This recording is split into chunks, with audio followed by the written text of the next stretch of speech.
Put the plastic bag into the washing machine. You'll be surprised what it can do.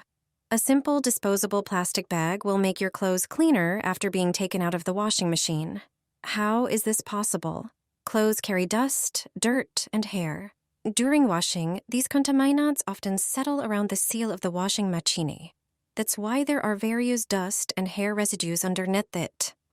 All of this stays in the drum.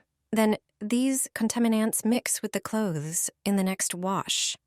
But the solution may turn out to be a simple plastic bag. Put it in the washing machine. It must be a bag without printing. Add the clothes you need to wash. Add laundry detergent or a capsule. Pour fabric softener.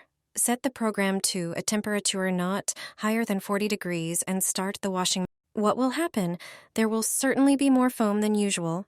Due to the plastic bag, the detergent will foam more. Additionally, during the washing cycle, the plastic bag will collect all the dirt, fur, and hair that were on the clothes.